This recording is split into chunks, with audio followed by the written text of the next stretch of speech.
Buenos días, buenas tardes, buenas noches, buena madrugada. Independientemente de la hora en que estén viendo esto, bienvenidos y aprovechen para suscribirse al canal para darme una mano. Y comenten ahí, ¿desde qué ciudad están viendo esta historia? Me llamo Antonio Silva, pero todos me conocen como Toño el Trailero. Tengo 52 años y llevo más de 30 recorriendo todo México, llevando carga de un lado para otro. Aquel día de octubre, el calor era infernal en la carretera federal 57, a la altura de San Luis Potosí. El sol golpeaba fuerte el parabrisas de mi Volvo blanco, y el olor a diésel mezclado con el polvo del desierto entraba por las rendijas de la cabina. Estaba regresando de una entrega en Ciudad de México, llevando una carga de materiales de construcción con destino a Monterrey, Nuevo León. Era un viaje más, como tantos otros que había hecho en la vida. Pero algo ese día era diferente. Sentía un peso en el pecho que no conseguía explicar. Tal vez fuera la soledad que me acompañaba desde hacía 5 años, desde que mi Lupita murió de cáncer. La carretera estaba más vacía de lo normal para un día de semana. Solo pasaban algunos coches esporádicamente y, de vez en cuando, algún otro trailero que aceleraba y tocaba el claxon en saludo. Yo respondía automáticamente, pero mi cabeza estaba lejos. Pensaba en la casa vacía que me esperaba en Guadalajara, en los fines de semana largos, sin tener con quién hablar, en las comidas solitarias en la mesa de la cocina. El radio del camión tocaba una canción de banda que hablaba de despecho y amor perdido. Lo apagué, irritado. No estaba con paciencia para oír cosas que removieran aún más mis sentimientos. Prefería el ruido del motor, el silbido del viento en las rendijas y el crujido de la carrocería bamboleándose en el asfalto lleno de baches. Eran casi las 5 de la tarde cuando resolví parar en una gasolinera para cargar combustible y comer algo. Mi estómago rugía hacía horas, pero había perdido la costumbre de sentir hambre de verdad. Comía por obligación para mantener el cuerpo funcionando. La vida había perdido el sabor después de que Lupita se fue. La gasolinera era de esas pequeñas, a pie de carretera, con una fonda anexa que vendía quesadillas, sopes y café de olla. El despachador era un muchacho joven, flaco, que apenas levantó la vista cuando bajé del camión. Le pedí que llenara el tanque y fui hasta la fonda a pedir un café con un pan dulce. La dueña del establecimiento era una señora de unos 60 años, cabello canoso recogido en un chongo, delantal sucio de aceite y harina. Tenía un aire acogedor de quien ya ha visto mucho en la vida. Mientras calentaba mi pan dulce, me sacó conversación. Se le ve con la cara de quien carga el mundo a cuestas, don Toño. Así no se puede. Me sorprendió que supiera mi nombre, pero luego recordé que estaba escrito en el lateral del camión. Sonreí sin mucho ánimo y respondí: es la vida, doña. Uno la va llevando como puede. Llevando no, mi hijo. Uno tiene que vivirla. Si no, se convierte en un fantasma andando por ahí. Aquellas palabras me tocaron más de lo que esperaba. Pagué la cuenta, agradecí y volví al camión con un nudo en la garganta. La vieja tenía razón. Estaba volviéndome un fantasma, en serio, andando por las carreteras de México sin sentir nada, sin ver nada, solo cumpliendo el trayecto. Volví a la carretera con esas ideas martillando en la cabeza. El sol comenzaba a descender en el horizonte, tiñendo el cielo de naranja y rojo. Era bonito, pero ya ni siquiera prestaba atención a esas cosas. Mi vida se había convertido en una rutina automática: recoger carga, entregar, volver, repetir. La carretera federal 57 en ese tramo pasa por varios pueblitos del interior de San Luis Potosí, lugares con nombres bonitos como Matehuala, Doctor Arroyo, Vanegas. Ya había pasado por todos ellos cientos de veces, pero siempre corriendo, siempre con prisa por llegar al destino. Nunca paraba para conocer, para conversar con la gente, para sentir el ritmo de la vida de aquellos lugares pequeños. El indicador del combustible aún marcaba más de la mitad, pero sabía que tendría que parar de nuevo antes de que anocheciera. No me gustaba conducir de noche por esa región. La carretera tenía muchos baches y curvas peligrosas, además de los asaltos que andaban ocurriendo con más frecuencia. Faltaban unos 100 kilómetros para llegar a Saltillo cuando comencé a ver nubes oscuras formándose en el horizonte. Olía a lluvia en el aire. El viento se hizo más fuerte y los mezquites del desierto comenzaron a balancearse nerviosos. Iba a caer un aguacero, de esos que inundan la carretera y dejan el tráfico parado por horas. Aceleré un poco, intentando ganar tiempo antes de que llegara la lluvia.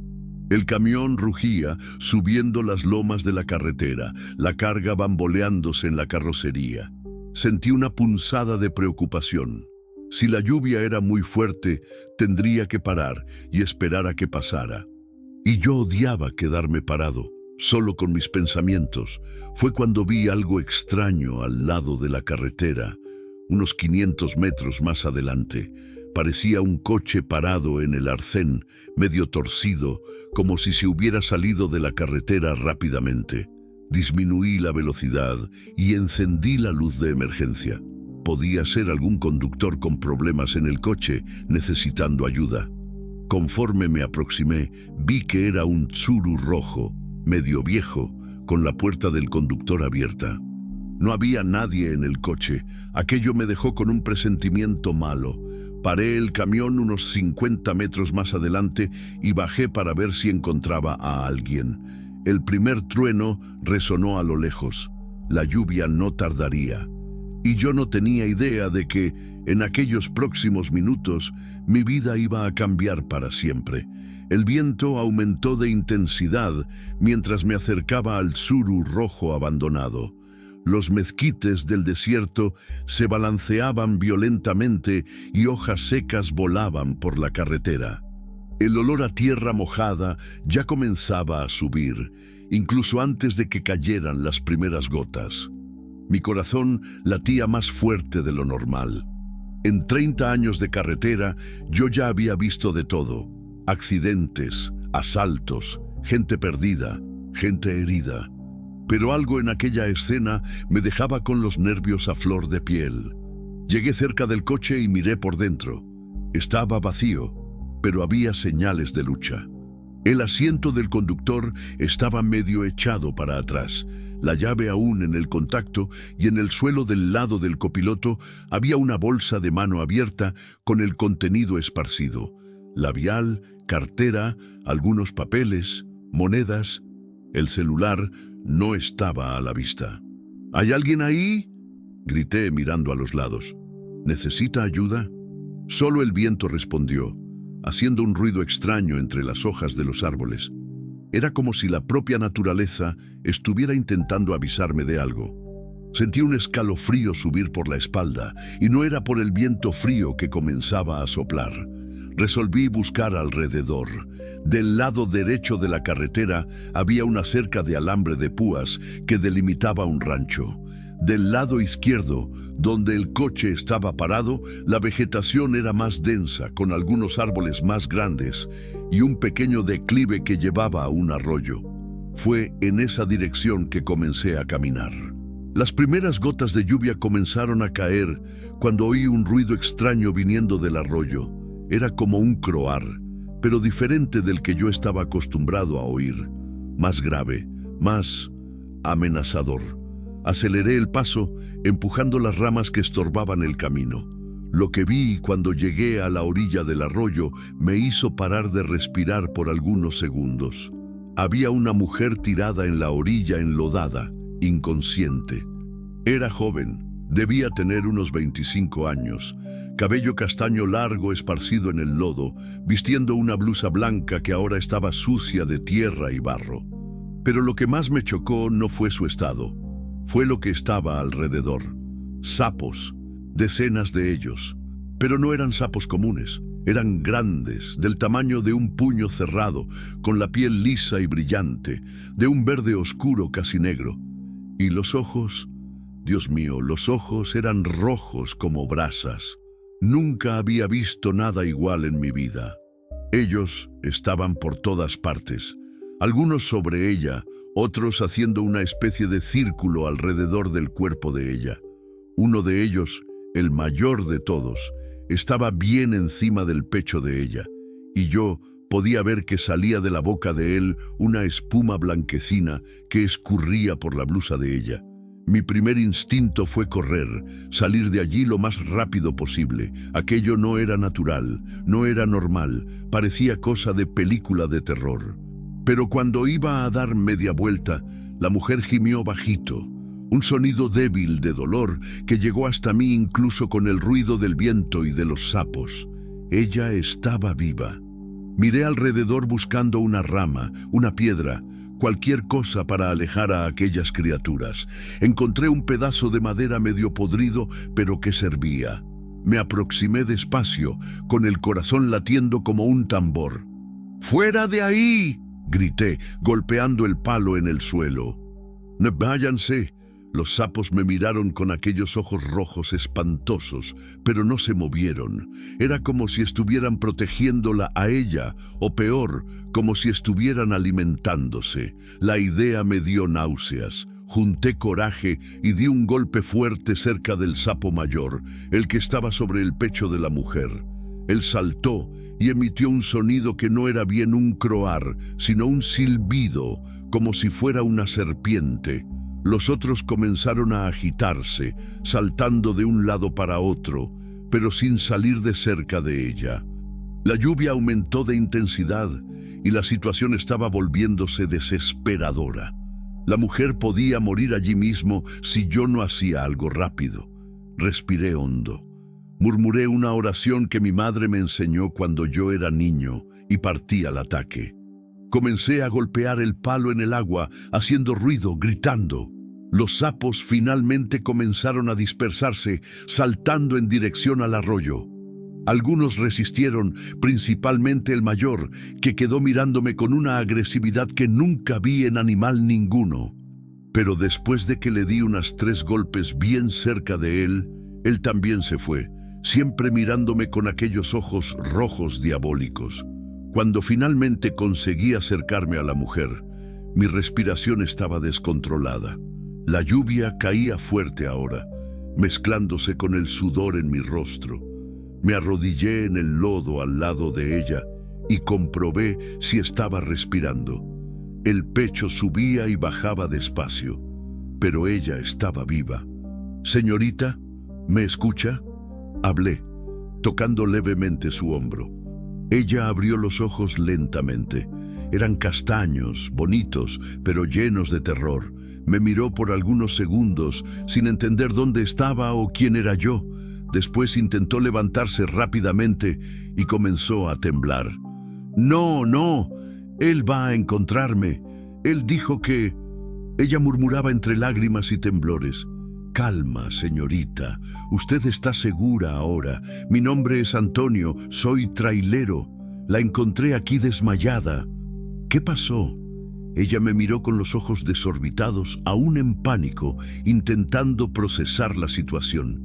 La lluvia mojaba nuestros rostros y el ruido de los sapos en el arroyo continuaba al fondo, más bajo ahora, pero aún presente. «Los sapos, ellos estaban...». Ella comenzó, pero paró, como si no creyera en lo que había vivido. «Yo vi. Nunca vi cosa igual en mi vida. Pero ahora usted necesita salir de la lluvia. Voy a llevarla al camión, ¿está bien?». Ella asintió con la cabeza, aún temblando. Intenté ayudarla a levantarse, pero sus piernas no tenían fuerza. Estaba muy débil, tal vez deshidratada o intoxicada por alguna cosa que aquellos sapos le habían hecho. «¿Usted consigue caminar?», pregunté. Creo que no», ella respondió con la voz débil. «Me siento muy mareada». No había elección. La tomé en brazos. Ella era liviana, más liviana de lo que parecía. Sentí el olor de tierra mojada y miedo en su cabello. Comencé a subir el declive de vuelta a la carretera, pisando con cuidado en la tierra que estaba volviéndose resbaladiza con la lluvia. A cada paso que yo daba, ella se agarraba más fuerte a mi camisa, como si tuviera miedo de que yo fuera a dejarla caer, o como si tuviera miedo de que aquellas criaturas vinieran atrás de ella de nuevo. ¿Cómo se llama usted?, pregunté, intentando mantenerla despierta. Marina, ella respondió bajito. Marina Santos. Marina, usted va a estar bien. Voy a llevarla a un hospital. ¿Está bien? No, ella dijo con una urgencia que me sorprendió. No puedo ir al hospital. Él va a encontrarme. ¿Quién, Marina? ¿Quién va a encontrarla? Pero ella se había desmayado de nuevo en mis brazos. Cuando llegamos al camión, la lluvia caía a cántaros. Abrí la cabina y la coloqué en el asiento del copiloto con cuidado. Ella estaba mojada, sucia de lodo y muy pálida. Encendí el camión para calentar la cabina y agarré una toalla que siempre cargaba para intentar secarla un poco. Fue cuando reparé en las marcas. Había pequeñas marcas moradas en el cuello y en los brazos de ella, como si alguien la hubiera agarrado con fuerza, y en una de las manos arañazos que parecían frescos.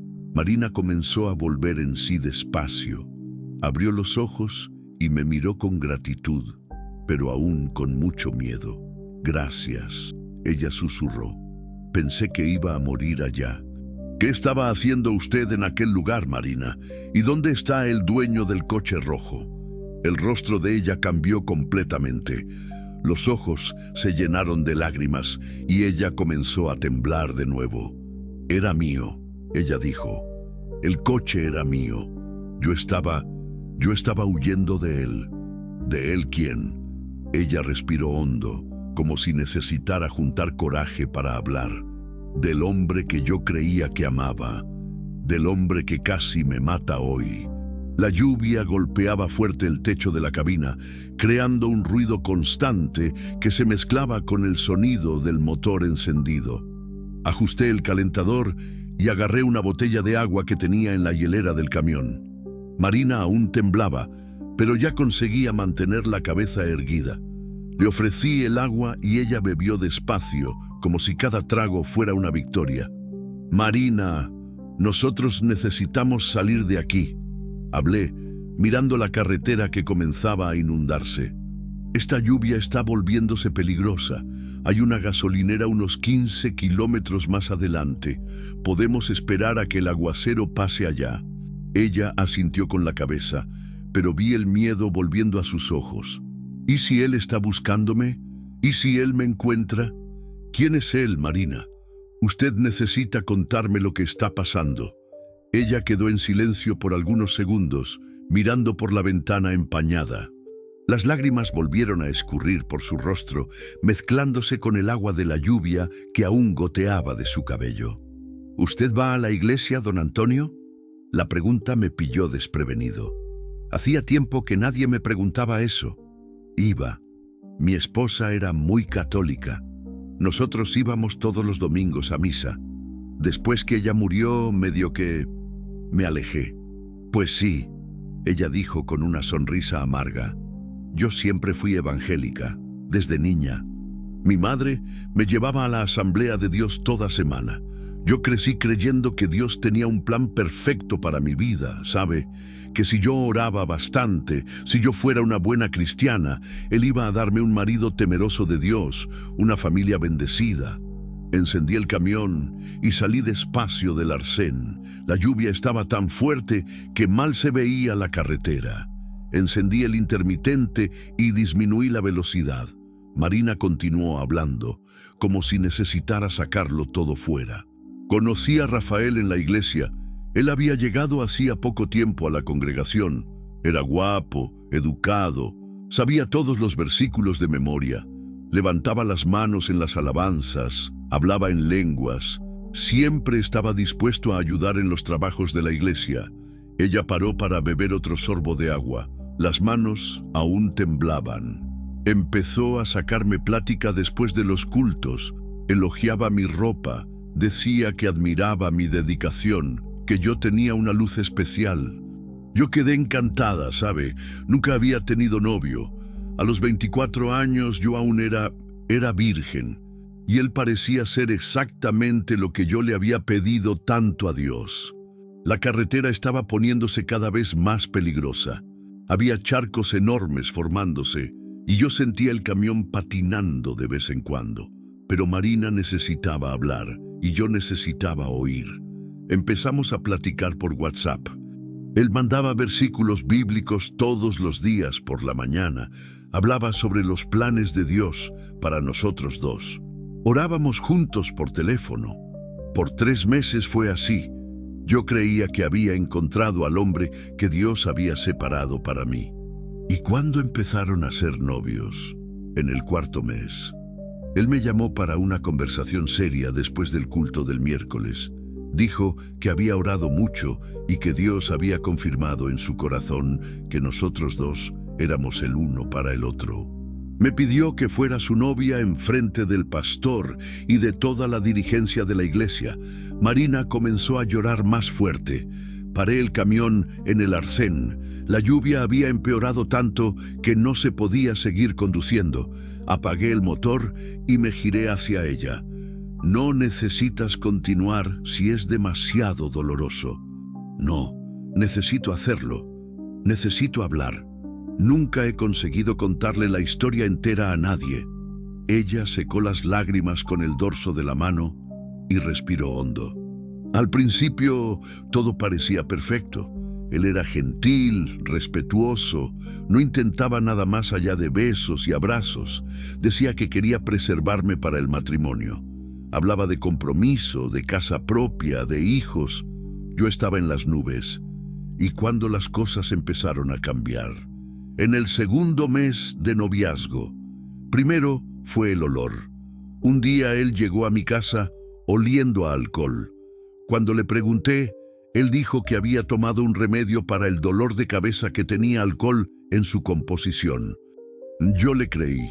La lluvia disminuyó un poco y yo conseguía oír mejor su voz. Era una voz bonita, melodiosa, pero cargada de dolor. Después empezaron las desapariciones. Él desaparecía los fines de semana, no atendía el teléfono, no respondía a los mensajes. El lunes aparecía con 1000 excusas. Había ido a visitar a su madre, había estado enfermo, el celular se había descargado. ¿Y tú le creías? Quería creerle. Estaba enamorada. Y él siempre lloraba, pedía perdón, decía que yo era la única cosa buena en su vida, que sin mí él no era nada. Marina paró de hablar por un momento. Miró por las ventanas empañadas del camión como si estuviera buscando a alguien en la carretera vacía. Un día encontré 2 botellas de tequila escondidas en la cajuela de su coche.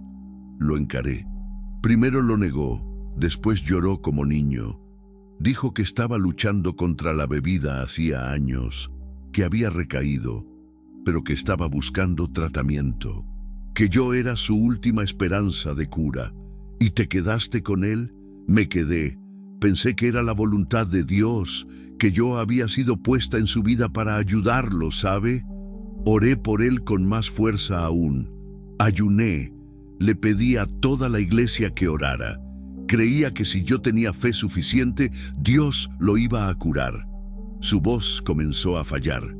Percibí que estábamos llegando a la parte más difícil de la historia. Pero él empeoró, ¿no es así? Mucho. Empezó a beber a escondidas durante la semana. Llegaba alterado a los encuentros, se ponía agresivo con las palabras, decía que yo era muy exigente, muy santa, muy latosa, que ningún hombre me iba a querer porque yo no sabía nada de la vida. Marina, yo empecé a definirme, don Toño. Dejé de comer bien, no conseguía dormir, adelgacé 10 kilos en 2 meses. Mi madre vivía preguntando qué estaba pasando, pero yo me moría de vergüenza de contarle. En la iglesia, todo el mundo creía que nosotros éramos la pareja perfecta. La lluvia había parado casi completamente. Apenas algunas gotas caían en el parabrisas. Pero dentro de la cabina del camión, la tempestad continuaba fuerte en los ojos de Marina. Hubo una noche que yo llegué al fondo del pozo. Estaba en el baño de casa, arrodillada en el suelo frío, con la Biblia abierta en el Salmo 91. Lloré tanto que pensé que iba a morir ahogada en mis propias lágrimas. Oré: Dios, dame fuerza para salir, aunque duela, aunque ame. Ayúdame a no destruirme intentando salvar a quien no quiere ser salvado. Ella hizo una pausa, como si estuviera reviviendo aquel momento. En la semana siguiente, él apareció borracho en mi casa. Era un lunes por la noche. Mi madre se había ido a dormir. Él empezó a gritar, decía que yo era una hipócrita, que me creía mejor que todo el mundo. Rompió un portarretrato nuestro que estaba en la mesa de la sala. Marina comenzó a temblar de nuevo, más fuerte que antes. Fue ahí que él dijo la frase que yo nunca voy a olvidar. Tú no eres nada sin mí, Marina. Nunca vas a encontrar a otro hombre. Eres fea, latosa y no sabes nada de la vida. ¿Quién va a querer a una virgen de 25 años que solo sabe rezar? Sentí una rabia subiendo por el pecho, el tipo de rabia que yo no sentía hacía mucho tiempo. ¿Y te fuiste? En aquella madrugada misma. Preparé una maleta pequeña, dejé el anillo de compromiso encima de la Biblia de él que estaba en la mesa y me fui. Volví a la casa de mi madre. ¿Hiciste bien? Pensé que sí. Quedé 2 semanas en silencio, intentando recomponerme. Después volví a trabajar. Yo era repostera, trabajaba con mi hermana y empecé a frecuentar otra iglesia. Creía que había conseguido recomenzar, pero él volvió. Hoy por la mañana yo había salido para hacer una entrega sola, un pastel de cumpleaños en un rancho aquí cerca. Cuando estaba volviendo, él apareció atrás de mí en la carretera. Empezó a hacer señal de luz, a tocar el claxon. Pensé que era alguien queriendo adelantarme. Marina respiró hondo, preparándose para contar la parte más difícil. Cuando paré para ver qué era, él bajó de su coche y vino corriendo en mi dirección. Estaba trastornado, borracho, gritando que yo tenía que volver con él, que yo era de él, que si no era de él, no sería de nadie más. Dios mío, Marina. Conseguí correr y entrar en mi coche, pero él lanzó una piedra contra la ventana. Los vidrios rotos cortaron mi brazo. Aceleré, pero él venía atrás. La persecución duró casi 20 minutos. ¿Y cómo fuiste a parar a aquel arroyo? Intenté entrar en un camino de tierra para despistarlo, pero perdí el control del coche en una curva. Choqué contra un árbol. No fue fuerte, pero el coche dejó de funcionar. Salí corriendo hacia el monte. Él bajó del coche gritando que iba a matarme, que iba a enterrarme allí mismo y que nadie nunca iba a encontrarme. Marina paró de hablar y me miró con los ojos llenos de gratitud y terror. Corrí hasta que no pude más. Cuando llegué a la orilla del arroyo, me desmayé. La última cosa que recuerdo fue sentir algo pegajoso en mi piel y un olor horrible. Cuando desperté, usted estaba allí. ¿Y los sapos? Yo no sé, don Toño. Nunca vi nada igual. Era como si ellos me hubieran protegido de él. Cuando me desmayé, oí él gritando mi nombre bien cerca. Pero cuando desperté con usted, él ya no estaba allí. ¿Y los sapos? ¿Qué? Ellos no parecían normales. Parecían diferentes, como si hubieran venido de otro lugar. Quedamos en silencio por algunos minutos. La lluvia había parado completamente y ya empezaba a oscurecer. Yo necesitaba tomar una decisión sobre qué hacer con Marina. No podía dejar que ella volviera a casa sola, no con aquel loco atrás de ella. Marina, ¿tienes a dónde ir? ¿Algún lugar seguro? Tengo una tía en Mazatlán, hermana de mi madre. Pero no tengo dinero para el pasaje y mi coche quedó allá en la carretera. ¿Y tu familia? Mi madre no sabe nada, no quiero preocuparla. ¿Y mi hermana? Ella siempre creyó que yo exageraba con las cosas de la iglesia. No va a entender. Miré a Marina. Ella estaba más calmada ahora, pero aún frágil. La blusa blanca estaba seca, pero manchada de lodo. El cabello castaño comenzaba a quedar menos mojado. Ella era bonita. No entendía cómo alguien podía tratar a una mujer de esa forma. «Mira», hablé, tomando una decisión que me sorprendió. Yo estoy yendo a Monterrey a hacer una entrega. Mazatlán queda de camino. Si quieres, puedo llevarte hasta allá. Los ojos de ella se llenaron de lágrimas de nuevo, pero esta vez de alivio. ¿En serio? ¿Usted haría eso por mí? Lo haría. Pero primero necesitamos volver allá y sacar tus cosas del coche y avisar a la policía. ¡No!, ella dijo agarrando mi brazo. Por favor, no llame a la policía. Él conoce a mucha gente en la ciudad. Y en su iglesia todo el mundo cree que él es un santo. Nadie va a creerme. Marina, él te persiguió, te amenazó. Lo sé, pero ahora yo solo quiero desaparecer. Empezar de nuevo en otro lugar. Por favor. Miré en sus ojos y vi una determinación que no estaba allá antes. Marina había tomado una decisión. No iba a ser más víctima. Está bien. Vamos a sacar tus cosas e irnos de aquí. Gracias, don Toño. Dios lo puso en mi camino. Encendí el camión y volví a la carretera. Pero una cosa me incomodaba. Cuando encontré a Marina en el arroyo, algo en aquellos sapos no era natural. Y tengo la sensación de que nuestra jornada hasta Mazatlán no iba a ser tan simple como yo imaginaba. La carretera estaba encharcada, pero ya se podía pasar. Los faros del camión cortaban la oscuridad que comenzaba a formarse. Eran casi las 7 de la noche y el cielo aún estaba cargado de nubes pesadas. Marina quedó quieta durante el trayecto de vuelta, mirando por la ventana con una expresión que mezclaba miedo y determinación. ¿Estás segura de que quieres hacer esto?, pregunté cuando llegamos cerca del lugar donde el Tsuru estaba parado. Podemos comprar tus cosas en Mazatlán. Yo puedo adelantar el dinero. No, ella respondió firme. Hay cosas importantes allá, documentos, algunos recuerdos de mi madre.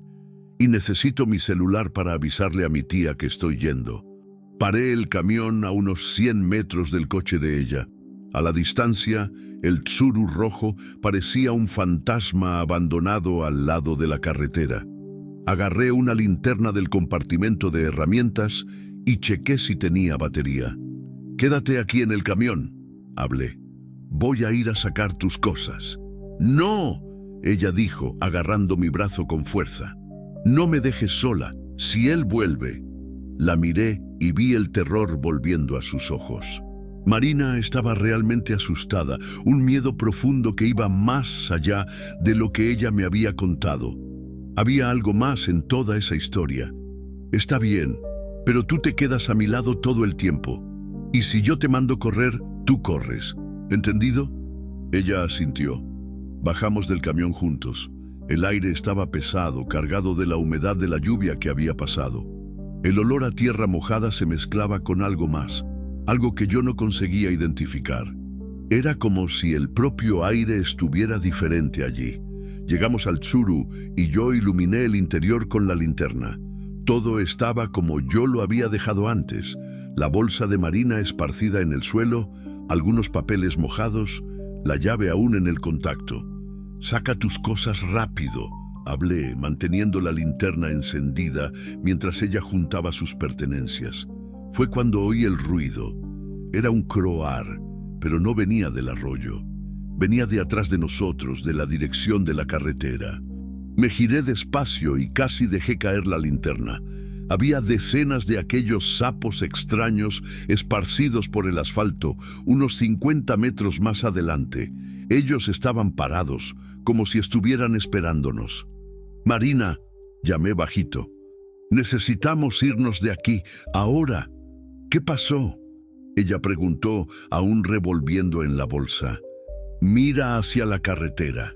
Ella levantó los ojos y soltó un grito ahogado. Los sapos estaban moviéndose en nuestra dirección, despacio, pero de forma coordinada. Era como si fueran un ejército marchando, y aquellos ojos rojos brillaban en la oscuridad como pequeñas brasas. «Esto no es natural», murmuré. «Un sapo no actúa así». «Don Toño, necesitamos irnos de aquí», Marina dijo con la voz temblando. Pero cuando nos giramos para volver hacia el camión, vimos que estaba rodeado también. Había sapos por todos lados, creando una especie de barrera entre nosotros y nuestra fuga. «Cálmate», hablé, más para mí mismo que para ella. «Vamos a salir despacio, sin movimientos bruscos». Empezamos a caminar en dirección al camión, pasando por entre los sapos. Ellos nos acompañaban con aquellos ojos rojos, pero no atacaban. Era como si estuvieran estudiándonos, intentando entender nuestra intención. Estábamos a unos 20 metros del camión cuando oímos el sonido de un motor aproximándose. Faros aparecieron en la curva, viniendo en nuestra dirección. Mi corazón se disparó. Si fuera el exnovio de Marina, la situación iba a ponerse mucho peor. «Es él», Marina susurró, paralizada de miedo. El coche pasó directo por nosotros, pero disminuyó la velocidad cuando el conductor vio la cantidad de sapos en la carretera.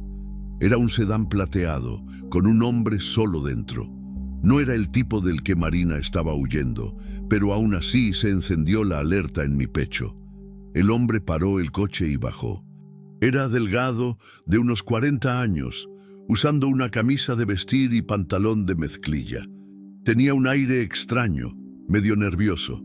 «¿Están bien?», gritó. «¿Qué diablos es todo esto?». «Estamos bien», respondí, «solo intentando salir de aquí». «Nunca he visto tanta rana junta así», él dijo, aproximándose. «Debe ser por causa de la lluvia». Fue cuando reparé en que él estaba mirando a Marina de una forma extraña. No era una mirada de preocupación, era otra cosa. Reconocimiento, tal vez. «¿Marina?», él dijo, parando a unos 5 metros de nosotros. «Marina Santos». Ella quedó blanca como el papel. «¿Cómo conoces mi nombre?». «Yo soy Valmir, hermano de Rafael. Él está buscándote hace horas. Dijo que ustedes habían discutido y que tú saliste sin avisar nada. Sentí la sangre helarse en las venas. Aquello era una trampa». «Marina, vámonos», hablé bajo. «Ahora». Pero Valmir ya estaba sacando el celular. «Rafael, la encontré. Está aquí en la carretera con un trailero». «Sí, ella está bien». «No», Marina gritó. «No le llames. Cálmate, muchacha. Él solo quiere conversar. Ustedes pueden resolver esto como gente civilizada». Aquello me dio una rabia que no sentía hacía mucho tiempo. Agarré a Marina por la mano y empecé a jalarla en dirección al camión.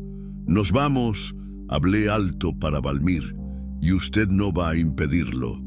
«Espérate, amigo», él dijo, guardando el celular. «No necesitas meterte en esto. Es problema de familia. Ella no quiere ver a su hermano. Respete su decisión». «Escucha aquí», Valmir dijo, cambiando el tono de voz.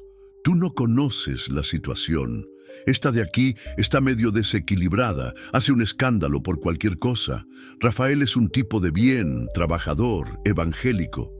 ¿Evangélico que bebe y golpea a una mujer?», disparó. «¿Ella te dijo eso?». Él rió. Típico de ella, siempre dramatizando. Fue cuando algo extraordinario sucedió. Los sapos, que hasta entonces estaban solo observándonos, comenzaron a agitarse. El croar quedó más alto, más agresivo, y ellos empezaron a moverse en dirección a Valmir.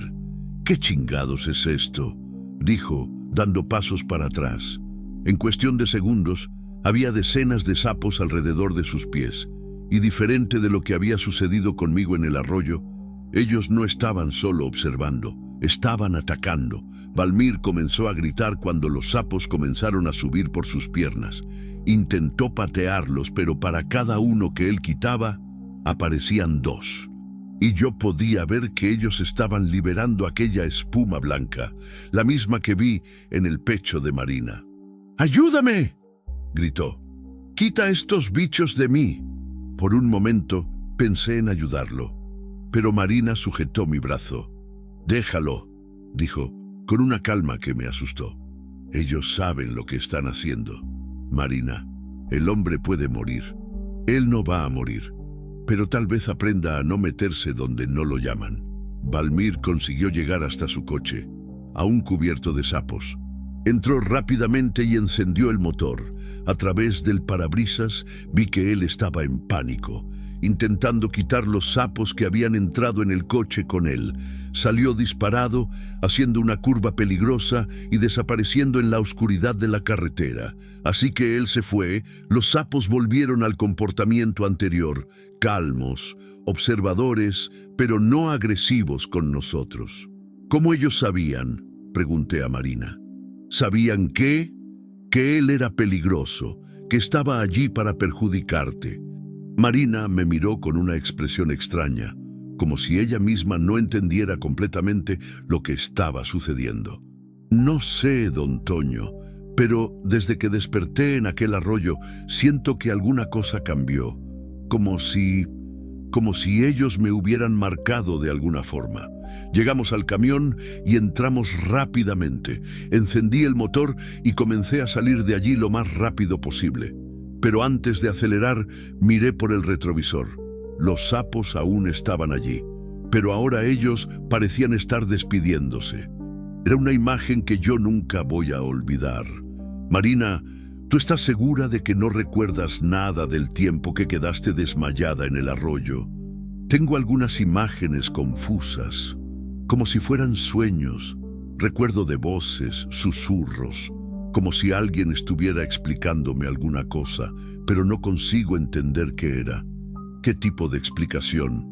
Sobre protección, sobre encontrar fuerza donde uno menos espera, sobre cómo la naturaleza a veces interviene cuando la justicia de los hombres falla. Sentí un escalofrío en la espalda. Aquello todo estaba muy más allá de mi comprensión, pero una cosa yo sabía: Marina no era más la misma mujer que yo había encontrado desmayada algunas horas atrás. Alguna cosa había cambiado en ella, y por los próximos kilómetros hasta Mazatlán yo iba a descubrir que... «Don Toño», ella dijo cuando ya estábamos en la carretera, «Rafael va a venir atrás de nosotros. Su hermano con certeza pasó nuestro paradero». «Déjalo venir», hablé, sorprendiéndome a mí mismo con la firmeza de mi voz.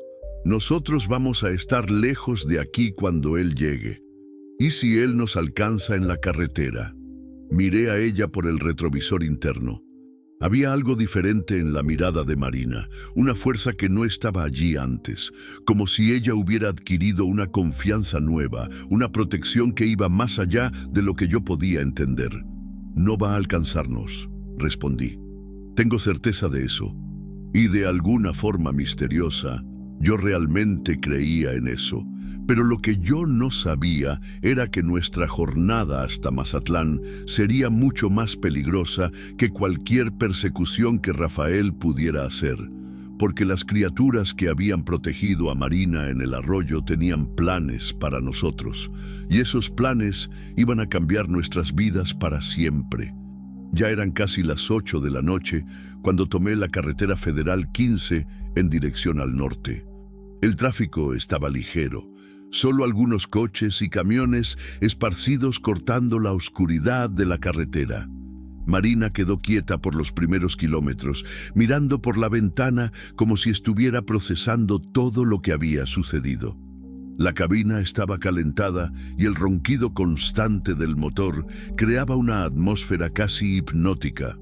Encendí el radio bajito en una estación que tocaba música de banda. Era reconfortante tener compañía después de tantos meses viajando solo. Mismo con toda la extrañeza de la situación, sentía que estaba haciendo lo correcto. «Don Toño», Marina dijo después de un largo silencio, «¿por qué usted paró para ayudarme? La mayoría de las personas habría seguido de largo». La pregunta me tomó desprevenido. Quedé pensando por algunos segundos antes de responder. «No sé, creo que fue instinto. Mi esposa siempre decía que Dios pone a las personas correctas en nuestro camino en la hora correcta. Tal vez ella tenía razón. Usted habló que se alejó de la iglesia después que su esposa murió. Quedé con rabia de Dios, ¿sabe? Lupita era una mujer buena, justa, nunca hizo mal a nadie. Cuando ella quedó enferma, oré tanto, pedí tanto para él curarla, pero no sirvió de nada. ¿Y ahora? ¿Aún tiene rabia?», pensé en la pregunta mientras adelantaba un camión cargado de ganado. El olor de los animales entró por las rendijas de la ventana. Creo que no es más rabia, es más una decepción, como si Dios me hubiera abandonado cuando yo más necesité. Yo entiendo, Marina dijo bajito. También me sentí así.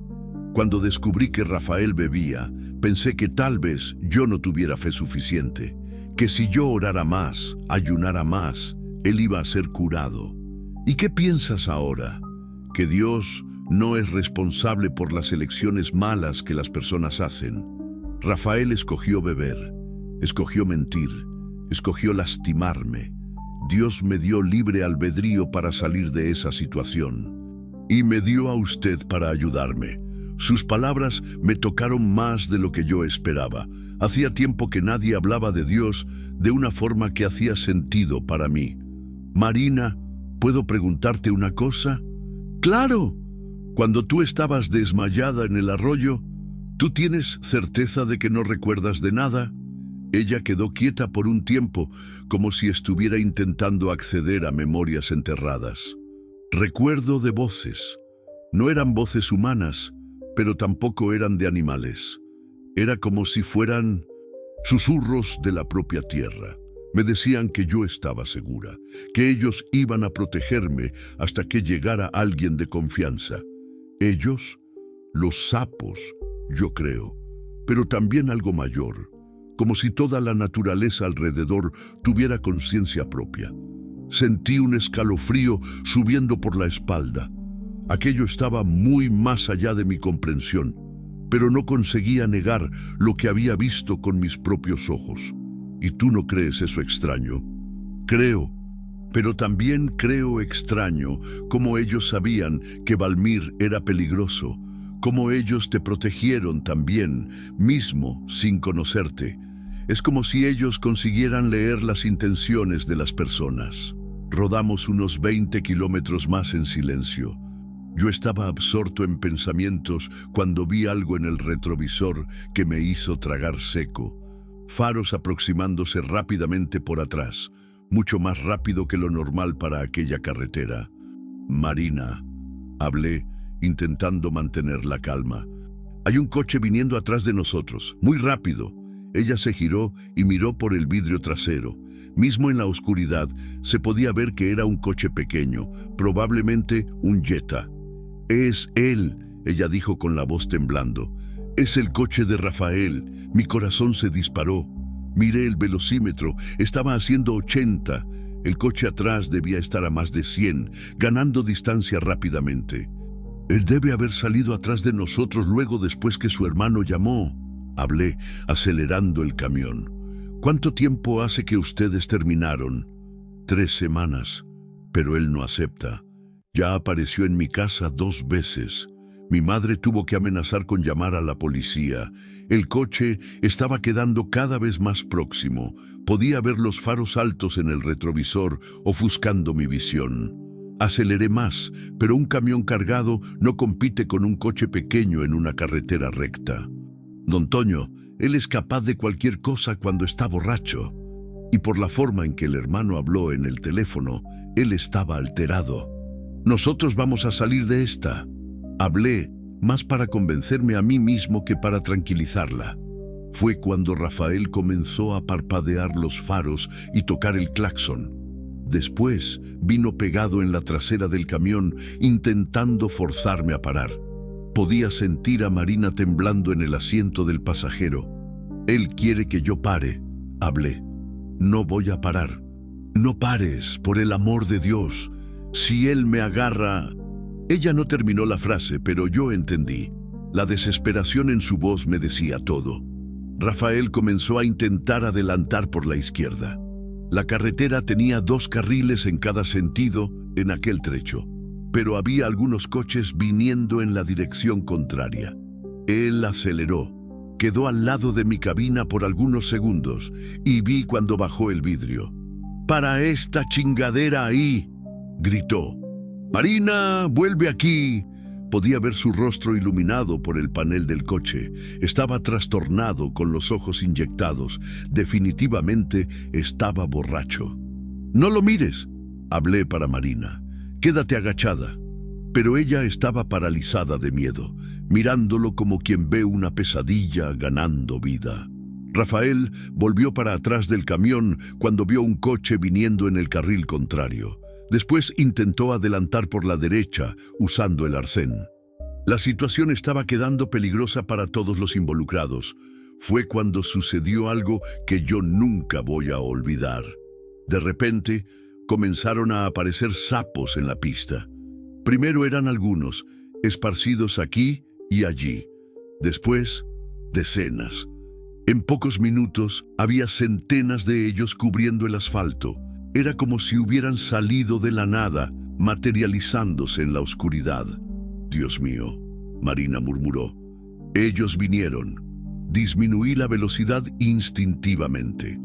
Los sapos no estaban solo parados en la pista, ellos se movían de forma coordinada, creando obstáculos estratégicos.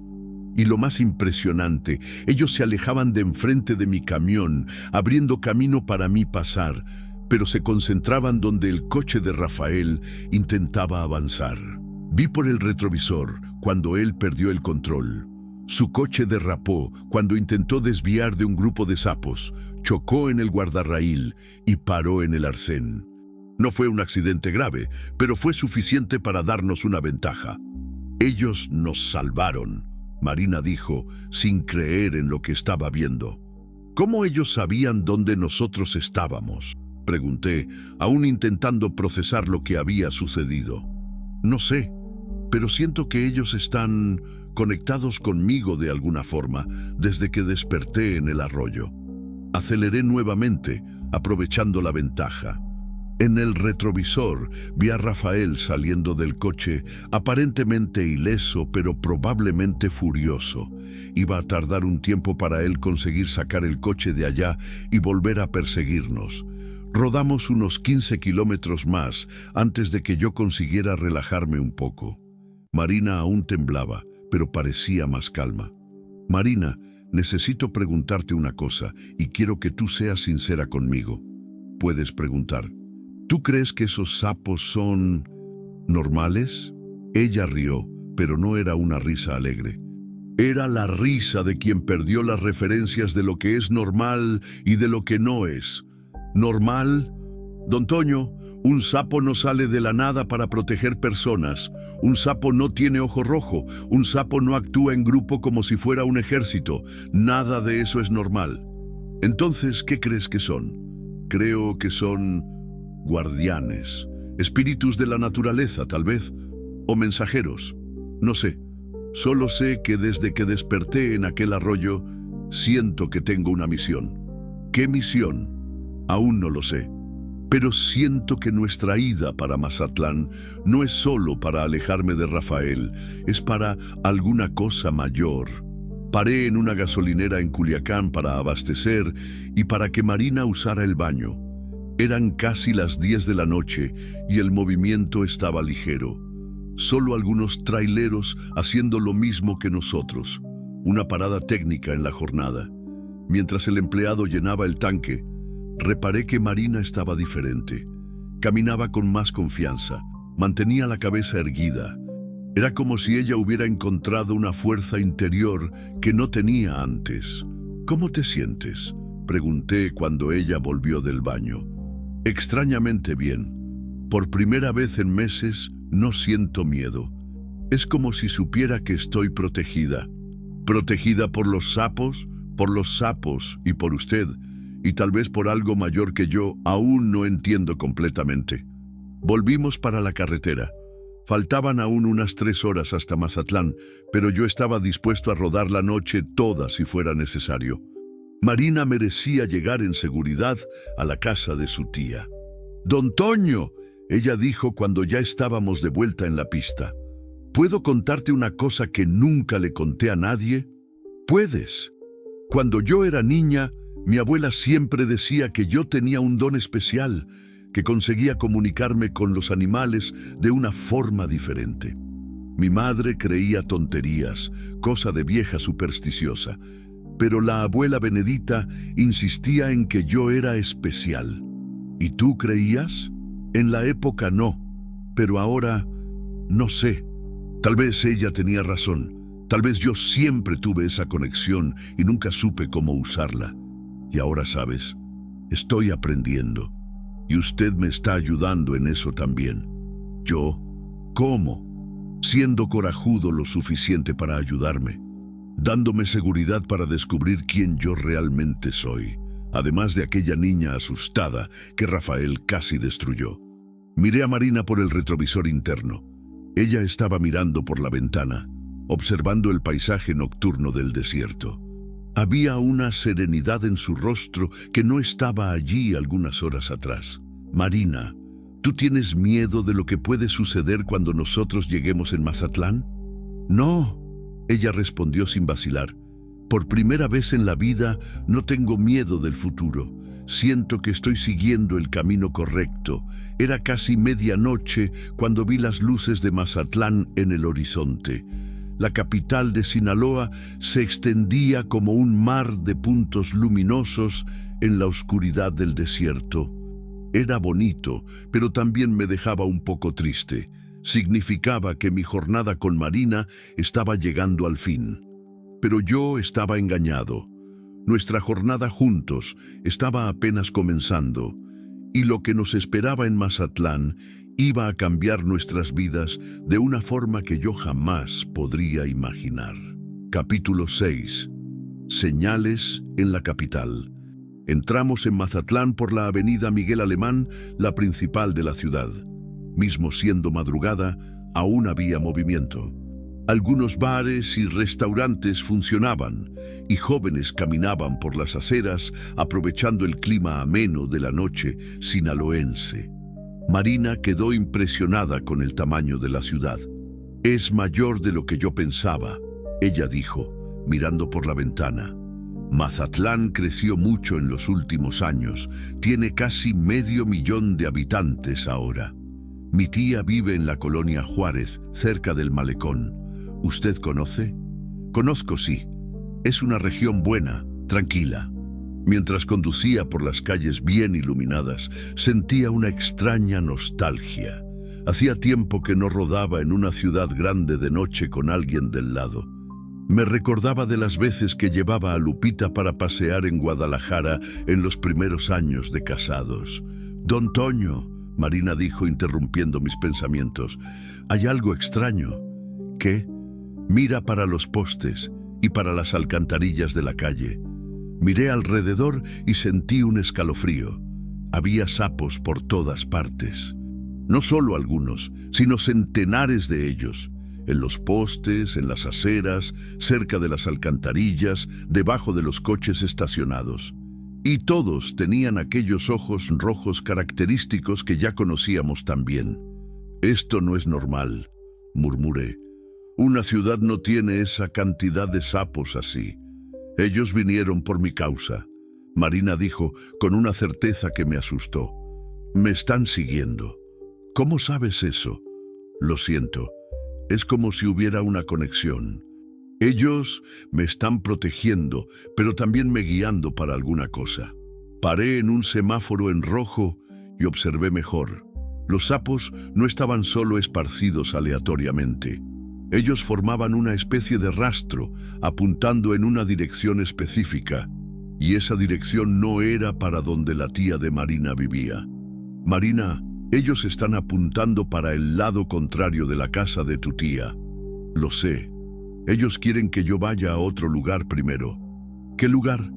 «No sé aún, pero necesito descubrirlo». El semáforo abrió y yo continué conduciendo, pero ahora siguiendo el rastro de sapos. Era surreal, pero de alguna forma hacía sentido. Durante toda la jornada, aquellas criaturas nos habían protegido y guiado. No había motivo para desconfiar de ellas ahora. El rastro nos llevó en dirección al centro de la ciudad, próximo al Palacio de Gobierno. Pero antes de llegar allá, los sapos se concentraron enfrente de un edificio antiguo, de 2 pisos, que parecía abandonado. Había una placa descolorida enfrente, Centro de Protección a la Mujer Santa Mónica. «Era un refugio», Marina dijo leyendo la placa. «Debe haber cerrado». Paramos enfrente del edificio. La concentración de sapos era impresionante. Había millares de ellos cubriendo la acera, las escaleras, la fachada. Era como si el edificio entero estuviera vivo, respirando con el movimiento constante de las criaturas. ¿Por qué ellos me trajeron aquí? Marina se preguntó en voz alta. Vamos a descubrirlo, hablé apagando el motor. Bajamos del camión y nos aproximamos al edificio. Los sapos abrieron camino para nosotros, creando un corredor hasta la puerta principal. Era como si estuviéramos siendo escoltados por un ejército silencioso y misterioso. La puerta estaba trancada, pero había una ventana abierta en el primer piso. Marina miró para arriba y después para mí. Necesito entrar ahí. Marina, eso puede ser peligroso. Nosotros no sabemos lo que hay allá dentro. Los sapos no me traerían para un lugar peligroso. Ellos me están protegiendo. Ella tenía razón. Durante todo el día, aquellas criaturas habían demostrado una capacidad increíble de distinguir entre personas que representaban peligro y personas que eran seguras. Encontramos una puerta trasera que estaba entreabierta. Entramos con cuidado, usando la linterna de mi celular para iluminar el camino. El interior del edificio estaba empolvado, pero conservado. Parecía que había cerrado recientemente. En la planta baja había una recepción, algunas salas que debían ser usadas para atención y una cocina comunitaria. Subimos para el segundo piso, donde quedaban los dormitorios. Era un lugar simple, pero acogedor. Se podía imaginar a mujeres y niños viviendo allí, reconstruyendo sus vidas después de situaciones difíciles. ¿Por qué cerró? Marina preguntó, más para sí misma. Fue cuando encontramos un cuadro en la pared del corredor. Era una foto de la inauguración del centro, datada de 5 años atrás. Había una mujer anciana cortando la cinta, cercada por autoridades locales y mujeres que parecían ser las primeras refugiadas. Marina paró enfrente de la foto y quedó mirando fijamente. «Don Toño, ¿usted está viendo eso?» «¿Qué?» La mujer de la foto, la que está cortando la cinta. Miré más de cerca. Era una señora de cabellos blancos, rostro bondadoso, usando un vestido simple pero elegante. Tenía algo familiar en ella, pero no conseguía identificar qué. «¿Ella se parece con alguien que tú conoces?» «Conmigo», Marina dijo sin respirar. «Ella se parece conmigo, pero 50 años más vieja». Miré de nuevo y sentí un choque. Marina estaba cierta. Los ojos, la forma del rostro, hasta la expresión. Era como si estuviéramos mirando para una versión futura de ella. «Eso es imposible», murmuré. «Tiene una plaquita debajo de la foto». Marina dijo aproximándose más. «Doña Benedita Santos, fundadora y mantenedora del Centro de Protección a la Mujer Santa Mónica». Marina quedó blanca como el papel. «Santos, el mismo apellido que el mío. Puede ser coincidencia». «No es coincidencia. Benedita era el nombre de mi abuela, la misma que decía que yo tenía un don especial». Sentí las piernas quedando flacas.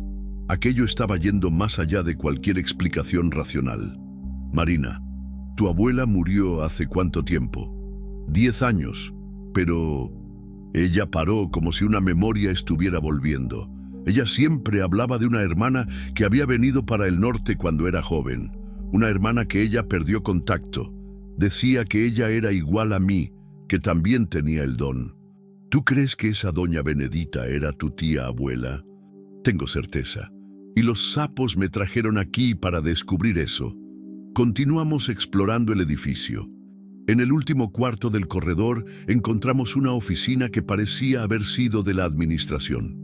Había una mesa antigua, algunas sillas y estantes llenos de pastas y documentos.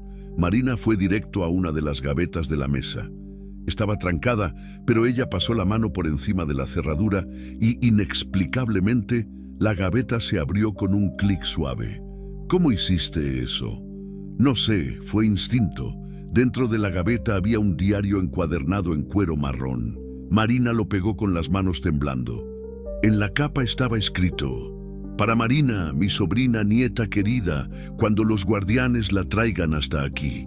Dios mío, ella susurró. Ella sabía que yo iba a venir aquí. Marina abrió el diario en la primera página. La letra era delicada, de alguien más anciano pero firme. Mi querida Marina, si tú estás leyendo esto, significa que los guardianes cumplieron su misión y la trajeron hasta este lugar. Mi hermana Benedita me contó sobre ti en sus cartas, sobre el don que heredaste de nuestra familia, sobre la capacidad de comunicarse con los espíritus de la naturaleza. Marina paró de leer, las lágrimas escurriendo por el rostro. Continúa, pedí. Yo también tengo ese don. Fue por eso que conseguí mantener este refugio funcionando por tantos años. Los guardianes me ayudaban a identificar mujeres que realmente necesitaban de protección.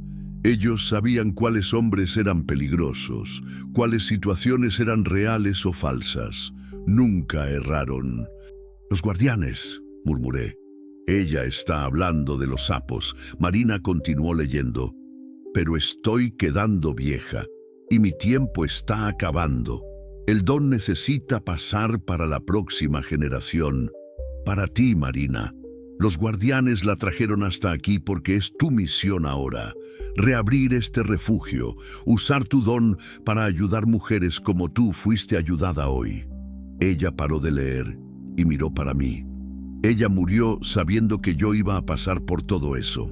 Sabiendo que yo iba a conocerte, que los sapos iban a protegerme, que yo iba a llegar hasta aquí. ¿Cómo eso es posible? El don Toño, no es solo comunicación con animales, es también una conexión con el tiempo, con el destino. Mi tía abuela vio mi futuro y preparó todo para cuando yo llegara aquí. Marina hojeó el diario y encontró una página con instrucciones detalladas. Cómo reabrir el refugio, contactos de abogados que iban a ayudar con la documentación, cuentas bancarias con dinero suficiente para comenzar el trabajo. Ella dejó todo listo. Marina dijo, sin creer, como si supiera exactamente cuándo y cómo eso iba a suceder. ¿Y tú vas a hacer eso? ¿Vas a quedarte en Mazatlán y reabrir el refugio?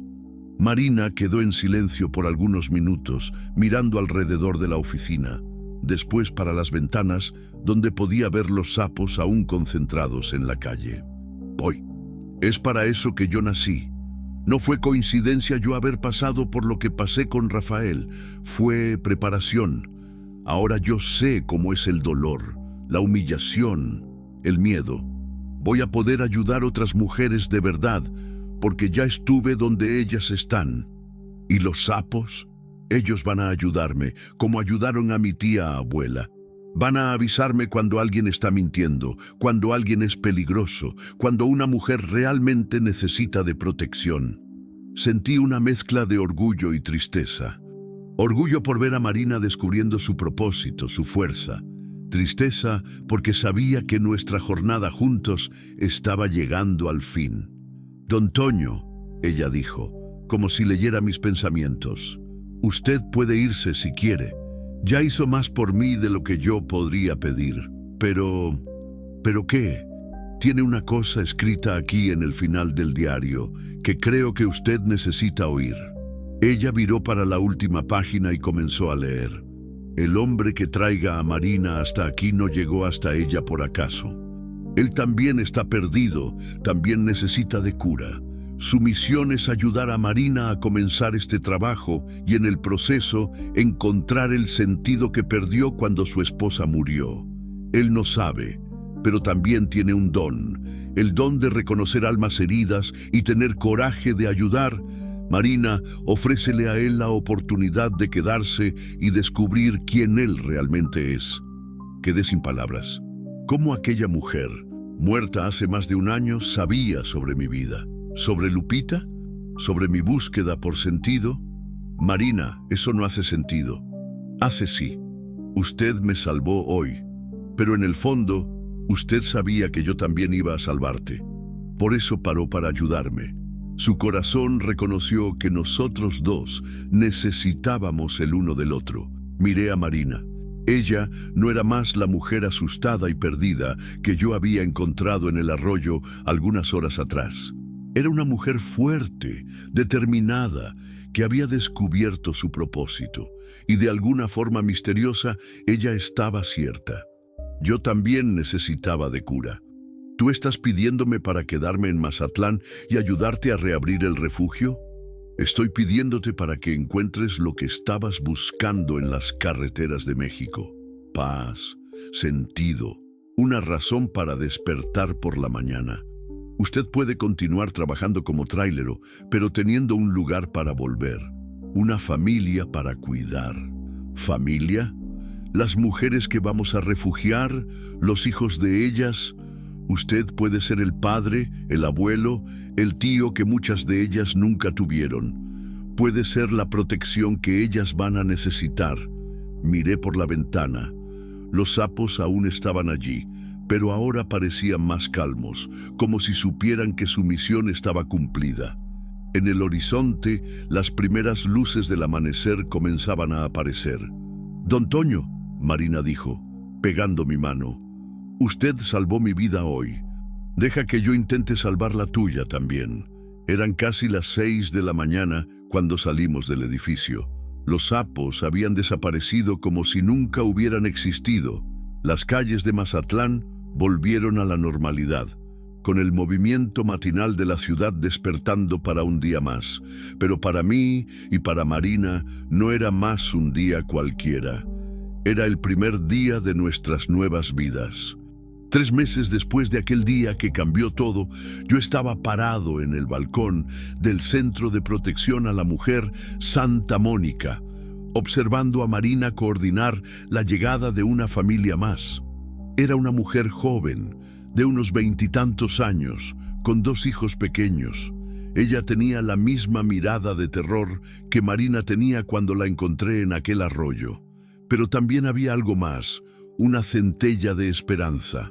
El refugio estaba funcionando hacía 6 semanas. Conseguimos reabrir con la ayuda de los contactos que la tía abuela de Marina había dejado en el diario. Los abogados cuidaron de la parte burocrática. El dinero que ella había guardado cubrió las reformas iniciales, y en poco tiempo teníamos un lugar digno para recibir mujeres en situación de vulnerabilidad. Yo había vendido mi camión y usado el dinero para comprar un vehículo menor, más adecuado para la ciudad. Continuaba haciendo algunos fletes regionales, pero ahora siempre volvía para casa al final del día. Casa. Hacía años que esa palabra no tenía significado real para mí. «Don Toño», llamó Carla, una de las primeras mujeres que llegaron al refugio. «¿Puede venir aquí un minutito?» Carla tenía 35 años y había huido del marido en Culiacán después de apalear tanto que quedó con el brazo quebrado. Llegó al refugio con el hijo de 8 años, Gabriel, que al principio mal hablaba de tan traumatizado. Hoy él corría por el patio jugando con los otros niños. «¿Qué fue, Carla?»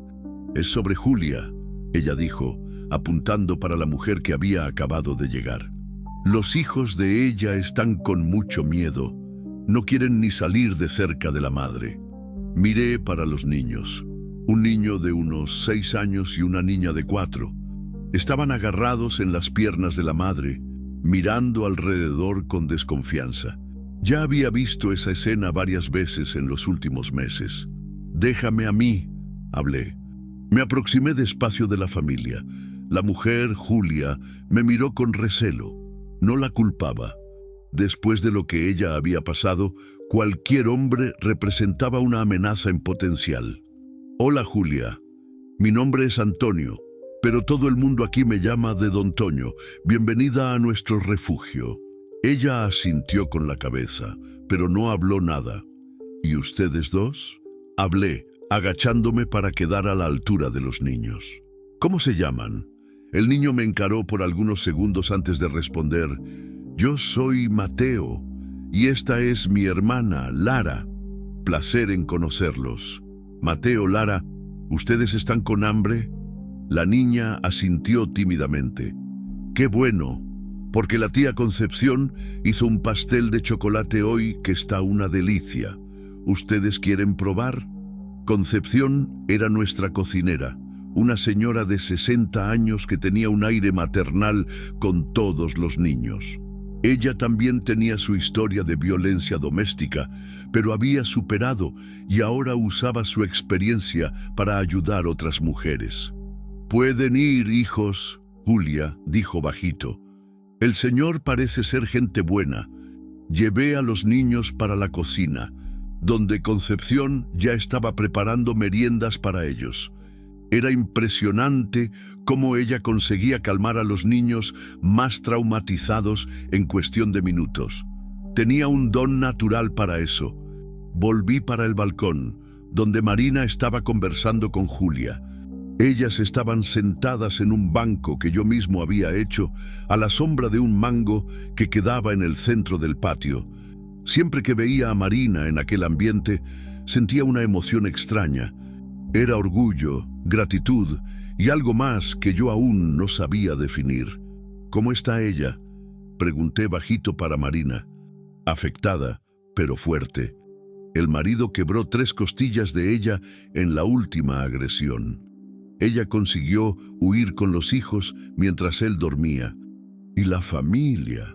La madre de ella vive en Guadalajara. Ya entré en contacto. Ella puede recibir a Julia y a los niños allá, lejos del agresor». Era así que funcionaba. Marina había desarrollado una red de contactos por todo México. Familiares que podían ayudar, otras organizaciones que ofrecían apoyo, personas que habían pasado por situaciones similares y ahora estaban dispuestas a ayudar. Era como una grande familia extendida de mujeres que se protegían mutuamente. «¿Y los sapos?», pregunté. Era una pregunta que yo hacía siempre que llegaba una familia nueva. Marina sonrió. «Aparecieron 3 en la puerta del frente hoy por la mañana. Quedaron allá hasta que ella llegó. Desde que reabrimos el refugio, los sapos se habían tornado nuestros consultores informales. Siempre que una mujer genuinamente en peligro se aproximaba del refugio, algunos de ellos aparecían en la puerta. Cuando llegaban personas con malas intenciones, maridos buscando esposas, hombres intentando hacerse pasar por víctimas, estafadores, los sapos simplemente no aparecían. Era nuestro sistema de alarma natural. «Nunca me voy a acostumbrar con eso», hablé. «Yo tampoco, pero funciona. Nunca han errado». Caminamos hasta la oficina, donde Marina mantenía los registros de todas las mujeres y niños que pasaban por el refugio. En 3 meses ya habíamos ayudado a 22 familias. Algunas quedaban solo algunos días, mientras organizaban el cambio para otro estado. Otras quedaban semanas, recuperándose física y emocionalmente antes de recomenzar la vida. «Don Toño», Marina dijo, revolviendo los papeles de la mesa, «necesito contarte una cosa. ¿Puedes hablar?» Rafael apareció ayer. Sentí la sangre helarse. En los últimos 3 meses, no habíamos tenido noticias de él. Creía que había desistido de perseguir a Marina. ¿Dónde? En la casa de mi tía. Preguntó si yo estaba viviendo allá. Mi tía dijo que yo había viajado para fuera del estado y que no sabía cuándo yo volvería. ¿Él creyó? Por mientras creo que sí. Pero mi tía quedó asustada. Dijo que él estaba diferente, más flaco, con cara de quien no dormía hacía días, y oliendo a bebida mismo siendo mediodía. «Marina, nosotros necesitamos pensar en una protección mejor para ti». Ya pensé, y creo que sé qué hacer. Ella abrió una gaveta de la mesa y sacó algunos papeles. «Son documentos de cambio de nombre. El abogado consiguió acelerar el proceso por causa de la situación de violencia doméstica». Miré los papeles. Donde antes estaba escrito Marina Santos, ahora leía Marina Benedita Santos Silva. Adoptaste el nombre de tu tía abuela. Y el tuyo también, Silva. Si tú estás de acuerdo, claro. Quedé sin palabras por algunos segundos. Era más que un cambio de nombre. Era una declaración. Marina, ¿tú tienes certeza de eso? Tengo. Tú eres mi familia ahora, don Toño, la única familia que escogí tener, y quiero que sea oficial. Sentí los ojos llenándose de lágrimas. Hacía tanto tiempo que alguien no me consideraba familia. Pero nosotros no estamos casados. No necesita ser. Tú eres mi padre de corazón, el hombre que me salvó y me dio una nueva vida. Quiero cargar tu nombre. En aquel momento entendí lo que Lupita siempre decía sobre Dios, poner a las personas correctas en nuestro camino. Marina había aparecido en mi vida cuando yo más necesitaba de un propósito. Y yo había aparecido en la vida de ella cuando ella más necesitaba de protección y familia. Claro que estoy de acuerdo, hablé, abrazándola. Va a ser un honor tenerte como hija. Quedamos abrazados por algunos minutos. Era un momento de profunda emoción y gratitud. Cuando nos separamos, Marina estaba sonriendo con lágrimas en los ojos. Tiene una cosa más, ella dijo. ¿Qué? El presidente municipal quiere encontrarnos. Parece que nuestra iniciativa llamó la atención de las autoridades. Ellos quieren transformar nuestro trabajo en política pública municipal. ¿Eso es bueno o malo? Creo que es bueno. Más recursos, más apoyo oficial. Podríamos expandir, ayudar a más mujeres. ¿Y los sapos? Pregunté sonriendo. ¿Cómo vamos a explicar nuestro sistema de seguridad? Marina rió. Vamos a decir que tenemos un método muy eficaz de selección. No necesitamos entrar en detalles. Pasamos el resto de la tarde organizando los documentos para la reunión con el presidente municipal. Era impresionante cómo Marina se había transformado en una administradora competente en tan poco tiempo. Ella lidiaba con presupuestos, coordinaba voluntarios, mantenía contacto con otros refugios, todo con una eficiencia que me sorprendía. Al final del día, cuando las mujeres y niños estaban cenando en la sala común, salí para el balcón para respirar un poco. El sol estaba poniéndose, pintando el cielo de naranja y rojo. Era un momento de paz que yo había aprendido a valorar. ¿Pensando en qué?, Marina preguntó, apareciendo a mi lado. En cómo la vida cambia rápido. 3 meses atrás, yo estaba perdido en la carretera sin saber para dónde ir. Hoy tengo una casa, una familia, un propósito. Y en cómo a veces uno necesita pasar por el infierno para llegar al cielo. Ella completó. ¿Te arrepientes de alguna cosa?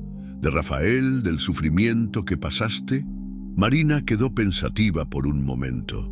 No, si yo no hubiera pasado por todo aquello, no estaría aquí hoy. No sabría cómo ayudar a esas mujeres de verdad. El dolor me enseñó compasión. El miedo me enseñó coraje, la humillación me enseñó dignidad. ¿Y yo?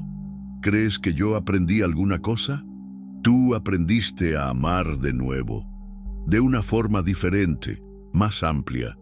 Tú amas a cada mujer que pasa por aquí como si fuera hija tuya, a cada niño como si fuera nieto. Tú descubriste que el amor no acaba cuando perdemos a alguien. Él se transforma y crece. Miré a Marina. A los 25 años, ella hablaba con la sabiduría de alguien que había vivido mucho más. El sufrimiento la había madurado, pero no la había endurecido. Por el contrario, la había tornado más sensible, más empática. Marina, ¿puedo preguntarte una cosa personal? Claro. ¿Tú aún crees en Dios, después de todo que pasaste? Ella sonrió. Más que nunca. Pero ahora yo entiendo mejor cómo Él trabaja. No es siempre con milagros espectaculares. A veces es poniendo a una persona buena en nuestro camino en la hora correcta. A veces es dando fuerza para uno salir de una situación mala. A veces es transformando nuestro dolor en sabiduría para ayudar a otros. Y los sapos, ¿cómo ellos encajan en tu fe? Creo que son ángeles, no del modo que uno imagina, con alas y auréolas, pero mensajeros mismo así, creados para proteger a quien necesita ser protegido. En aquella noche, después que todos fueron a dormir, quedé despierto hasta tarde pensando en la conversación que tuve con Marina. Por primera vez en años sentía que mi vida tenía sentido nuevamente. No era el mismo sentido de antes, cuando era casado con Lupita. Era diferente, más amplio, más colectivo. Miré por la ventana de mi cuarto en el refugio. Allá estaba él, un sapo solitario, parado en el alféizar, con aquellos ojos rojos brillando en la oscuridad. Estaba mirando directamente para mí. «Gracias», susurré. El sapo parpadeó una vez y desapareció en la noche. En el día siguiente, desperté temprano y fui a preparar el desayuno para todo el mundo. Era una rutina que había aprendido a amar. El barullo de los niños jugando, las mujeres conversando bajito, planeando sus futuros. Era música para mis oídos. Marina bajó las escaleras ya arreglada para la reunión con el presidente municipal. Estaba usando un vestido azul marino simple, pero elegante. Parecía una ejecutiva confiada, muy diferente de la mujer asustada que yo había encontrado en el arroyo. «¿Listo para nuestra gran reunión?», ella preguntó. «Listo. ¿Pero tú qué vas a hablar? Yo soy solo el chofer. Tú eres mucho más que eso, y ellos necesitan saber. Salimos juntos para lo que sería un paso más en nuestra jornada de transformación». Y mientras conducía por las calles de Mazatlán, yo sabía que nuestra historia aún estaba siendo escrita. Lo mejor aún estaba por venir. La reunión con el presidente municipal estaba marcada para las 10 de la mañana en el ayuntamiento de Mazatlán. Era un lunes soleado de diciembre y la ciudad bullía con el movimiento típico del final del año. Marina estaba nerviosa en el asiento del pasajero, revisando mentalmente los números y estadísticas que preparamos sobre el trabajo del refugio. «Relájate», hablé, estacionando enfrente del edificio del ayuntamiento. «Tú ya hiciste eso 1000 veces con los periodistas y visitantes. Pero esta reunión es diferente, don Toño.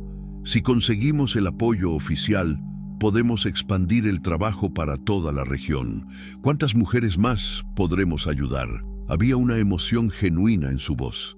En 3 meses, Marina se había tornado una verdadera activista, hablando con pasión y conocimiento sobre violencia doméstica y políticas públicas de protección a la mujer.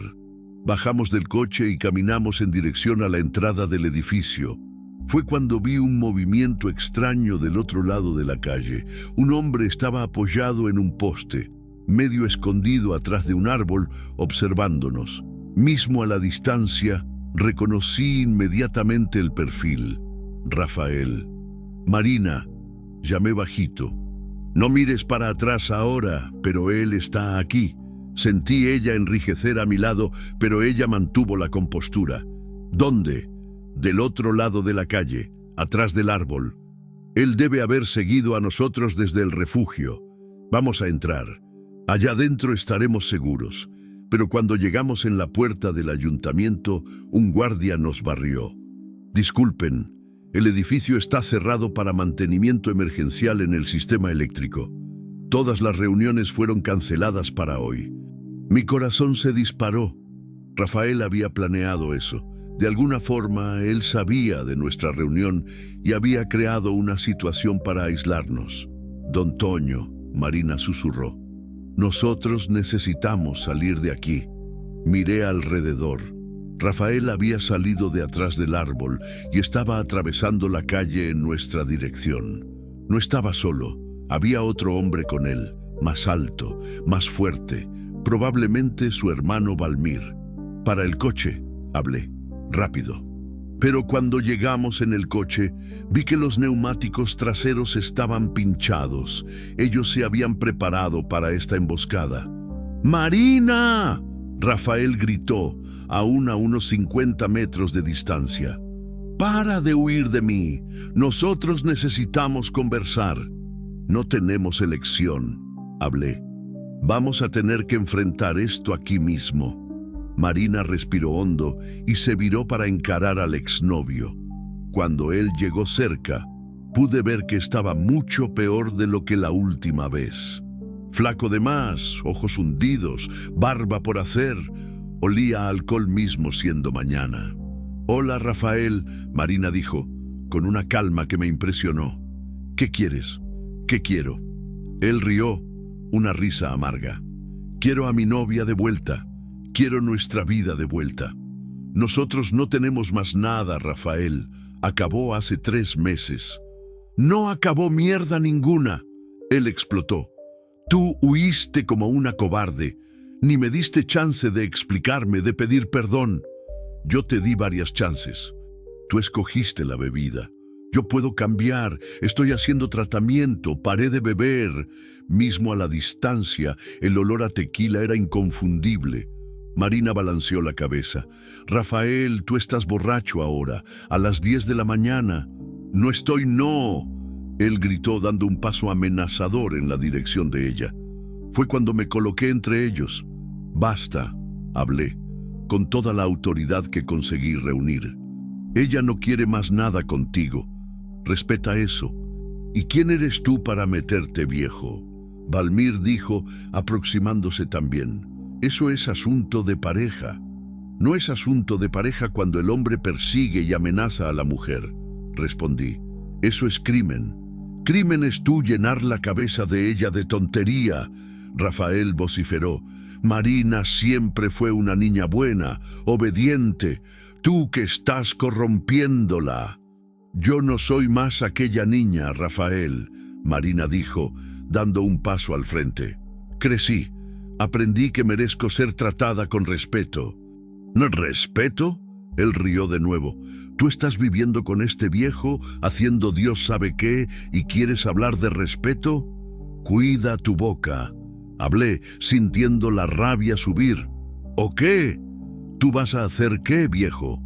Fue cuando algo extraordinario comenzó a suceder. Sapos comenzaron a aparecer en la acera. Primero eran algunos, saliendo de las alcantarillas, de los árboles, de atrás de los coches estacionados. Después fueron decenas, centenares. En pocos minutos la acera entera estaba cubierta de ellos. Rafael y Valmir miraron alrededor con terror. «¿Qué diablo es eso?». Valmir gritó. Los sapos no estaban solo allí. Ellos se movían con propósito, cercando a Rafael y Valmir, pero manteniendo distancia de mí y Marina. Era como si supieran exactamente quiénes eran los amenazadores y quiénes eran los protegidos. «Ellos vinieron a defenderme», Marina dijo, con una serenidad impresionante. «Como siempre hacen». «¡Tú estás loca!», Rafael gritó. «Un sapo no hace eso», pero los sapos comenzaron a subir por las piernas de él y de su hermano. Era la misma escena que vimos meses atrás en la carretera, solo que ahora en pleno centro de Mazatlán, enfrente del ayuntamiento. «¡Quiten estos bichos de mí!», Rafael berreó intentando chutar los sapos. «Marina, manda a ellos parar». «Yo no mando en ellos», Marina respondió. «Ellos actúan por cuenta propia. Protegen a quien necesita ser protegido». Los sapos comenzaron a liberar aquella espuma blanquecina que conocíamos bien. Rafael y Valmir quedaron en pánico, corriendo de un lado para otro, intentando librarse de las criaturas. Pero cuanto más se debatían, más sapos aparecían. «¡Eso es cosa del demonio!», Rafael gritó. «¡Tú estás poseída!». «¡No!», Marina dijo, aproximándose de él sin miedo. «Eso es protección. Es la naturaleza defendiendo a quien no puede defenderse solo». Fue cuando percibí que Marina no era más la misma persona. Había una fuerza en ella que iba mucho más allá de lo que yo conocía. Ella se aproximó de Rafael, que estaba cubierto de sapos, temblando de miedo y rabia. «Rafael», ella dijo, con una voz que ecoaba autoridad, «tú tienes una elección. Puedes continuar destruyéndote con la bebida y la rabia, persiguiendo fantasmas del pasado, o puedes buscar ayuda de verdad, aceptar que cometiste errores e intentar tornarte un hombre mejor». Yo... Él gagueó, los sapos aún subiendo por su cuerpo. «Si tú escoges el camino de la cura, ellos van a dejarte en paz», Marina continuó. Pero si continúas persiguiéndome, intentando lastimarme, ellos siempre van a aparecer, siempre van a protegerme. ¿Cómo tú haces eso?, él preguntó, con la voz embargada. Yo no hago nada. Ellos sienten la diferencia entre amor y posesión, entre protección y violencia. Sienten cuando alguien tiene intenciones puras y cuando tiene intenciones malvadas. Rafael miró alrededor, viendo centenares de sapos con aquellos ojos rojos brillantes, todos enfocados en él. Era una imagen que iba a quedar grabada en la memoria de él para siempre. Yo solo quería a ti de vuelta, él dijo, comenzando a llorar. Tú nunca me tuviste de verdad, Rafael. Tú tenías una idea de mí, una fantasía de cómo yo debía ser, pero nunca conociste quién yo realmente era. ¿Y ahora? Ahora yo sé quién soy. Soy una mujer que ayuda a otras mujeres a encontrar su fuerza. Tengo una familia que escogí, un trabajo que amo, una misión que me da propósito. No hay lugar en mi vida para tu obsesión. Los sapos comenzaron a alejarse lentamente, pero continuaron por cerca, como centinelas vigilantes. Si tú me buscas de nuevo, Marina dijo mirando directamente en los ojos de él, si intentas lastimarme o amenazarme, ellos van a volver. Y de la próxima vez no van a ser tan gentiles. Rafael y Valmir quedaron parados, aún en choque, mientras los sapos se dispersaban. Cuando la acera finalmente quedó libre, ellos corrieron para el coche de ellos y salieron disparados. Marina se viró para mí y vi lágrimas en los ojos de ella. Pero no eran lágrimas de miedo o tristeza, eran lágrimas de alivio. Acabó, ella dijo. Finalmente acabó. ¿Cómo sabías que ellos iban a irse?, pregunté. Porque sentí que la obsesión de él se quebró. El miedo fue mayor que la posesión. Él va a beber aún más por un tiempo. Va a intentar olvidar lo que vio aquí. Pero no va más a perseguirme. En aquel momento llegó un coche del ayuntamiento. El secretario de Asistencia Social bajó, pidiendo disculpas por el problema eléctrico. Fue resuelto más rápido que esperábamos, él dijo. Podemos hacer nuestra reunión ahora, si ustedes aún tienen tiempo. Miré a Marina. Ella estaba transfigurada. La mujer que había enfrentado a Rafael no era más la niña asustada del arroyo. Era alguien que había descubierto un poder que venía de adentro, una fuerza que no dependía de nada externo. Tenemos sí, ella respondió. Tenemos mucho de qué conversar. La reunión en el ayuntamiento duró 3 horas. Marina presentó nuestro trabajo con una pasión y competencia que impresionó a todos los presentes. Al final, conseguimos no solo el apoyo oficial, sino también un compromiso de expandir el programa para otros municipios de la región. Ustedes son inspiradores, dijo el presidente municipal. Nunca vi una iniciativa tan bien estructurada surgir de forma tan orgánica. Es porque vino del corazón, Marina respondió. Y cuando una cosa viene del corazón, ella crece naturalmente. Salimos del ayuntamiento al final de la tarde, exhaustos pero realizados. El coche ya había sido arreglado. El guardia explicó que alguien había llamado una vulcanizadora para resolver el problema de los neumáticos. ¿Cómo te sientes?, pregunté mientras conducía de vuelta para el refugio. Libre, ella respondió sin vacilar. Por primera vez en la vida, completamente libre. ¿Y con miedo? ¿De qué? Del futuro, de lo que viene por delante. Marina sonrió. ¿Con miedo? No. Con expectativa, sí. Nosotros tenemos tanto trabajo por delante, tantas mujeres para ayudar. Vamos a expandir para otros estados, crear una red nacional. ¿Imaginas cuántas vidas podremos tocar? Miré por el retrovisor. La ciudad de Mazatlán se extendía atrás de nosotros, pero no había ningún sapo a la vista. Era como si supieran que su misión de protección estaba cumplida.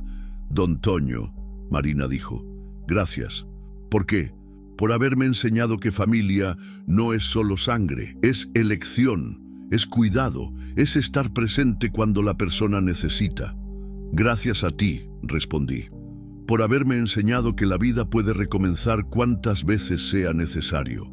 Cuando llegamos al refugio, las mujeres y niños corrieron para recibirnos. Querían saber cómo había sido la reunión, si conseguimos el apoyo prometido. Marina contó todo con entusiasmo, pero no mencionó el encuentro con Rafael. En aquella noche, después que todos fueron a dormir, salí para el balcón para respirar el aire fresco. Marina vino a juntarse a mí algunos minutos después. ¿Sabes qué descubrí hoy?, ella dijo. ¿Qué? Que coraje no es no tener miedo. Coraje es hacer lo que necesita ser hecho mismo teniendo miedo. ¿Y tú tuviste coraje? Nosotros dos tuvimos. Tú cuando paraste para ayudarme en aquel arroyo, mismo sin conocerme. Yo cuando escogí confiar en ti, mismo teniendo miedo de hombres. Quedamos en silencio por algunos minutos, oyendo los sonidos de la noche, sapos croando a la distancia, sapos normales esta vez, grillos cantando, el viento balanceando las hojas del mango. Don Toño, ¿tú aún sientes nostalgia de Lupita? La pregunta me tomó desprevenido, pero no me incomodó. Siento, siempre voy a sentir, pero no es más aquella nostalgia que dolía, que me impedía de vivir. Ahora es una nostalgia grata, de quien fue feliz y sabe que puede ser feliz de nuevo, de modos diferentes. Creo que ella quedaría orgullosa de lo que tú te tornaste, y tu abuela quedaría orgullosa de lo que tú te tornaste también. Marina apoyó la cabeza en mi hombro y quedamos allí, padre e hija de corazón, mirando para las estrellas y planeando mentalmente todo lo que aún teníamos por delante.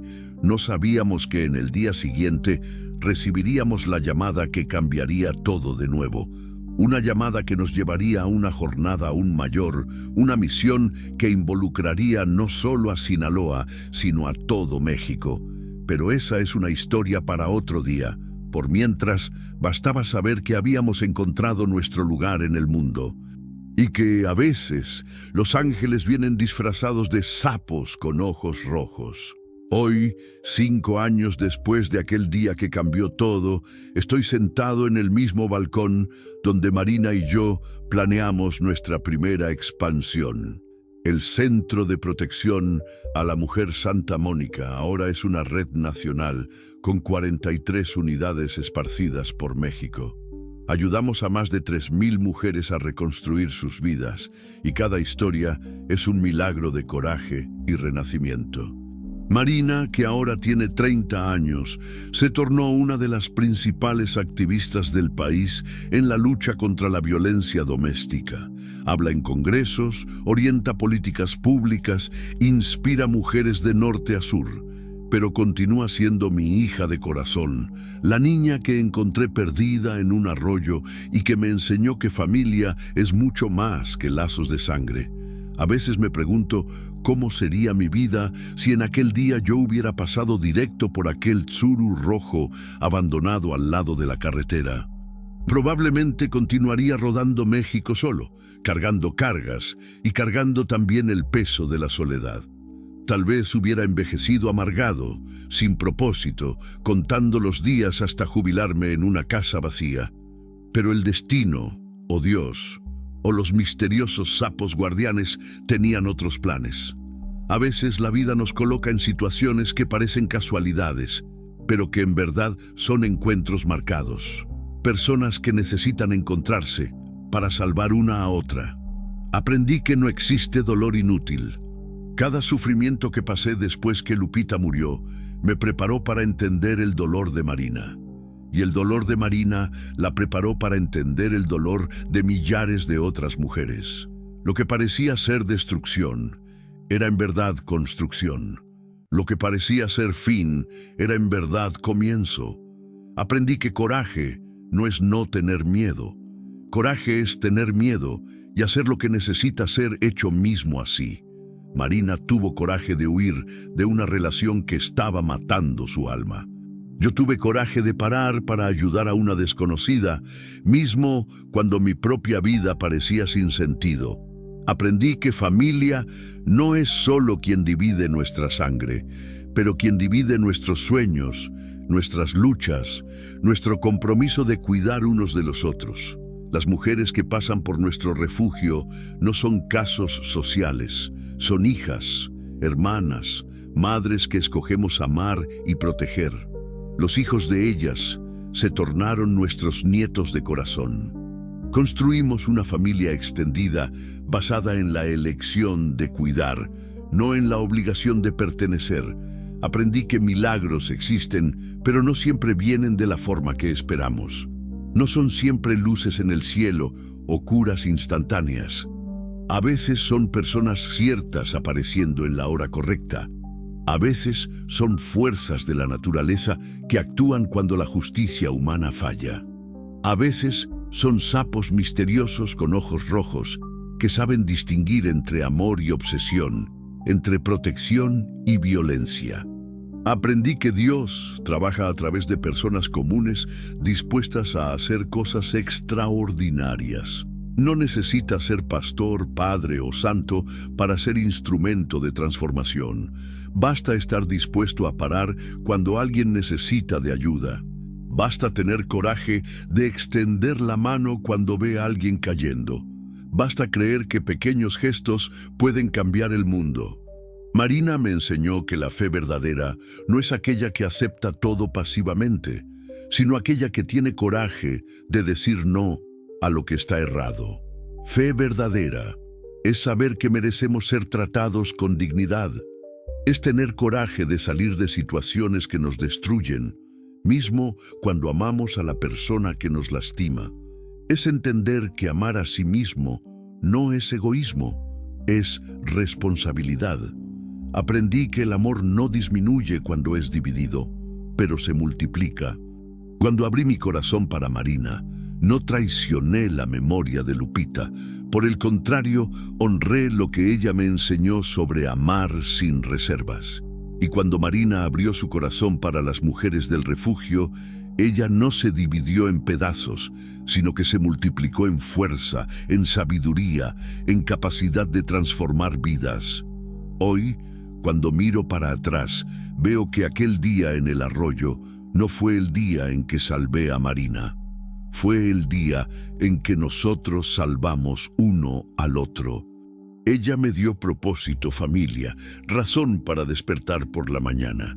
Yo le di a ella seguridad, protección, la confianza de que no estaba sola en el mundo. Y los sapos continúan apareciendo cuando es necesario. No con tanta frecuencia, pero siempre que una situación realmente peligrosa se aproxima de cualquier una de nuestras unidades. Las voluntarias más nuevas aún se asustan, pero las antiguas ya saben. Cuando ellos aparecen, es señal de que estamos en el camino cierto, protegiendo a quien necesita ser protegido.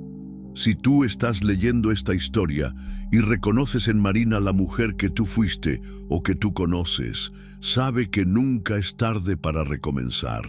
Nunca es tarde para decir no a lo que te destruye y sí a lo que te construye. Tú no naciste para ser tapete de nadie. Tú naciste para brillar, para ser feliz, para contribuir con el mundo de un modo único que solo tú puedes hacer. Si tú te reconoces en mí, si estás perdido en las carreteras de la vida, sin saber para dónde ir o por qué continuar, sabe que tu historia no acabó. A veces necesitamos perdernos completamente para encontrarnos de verdad.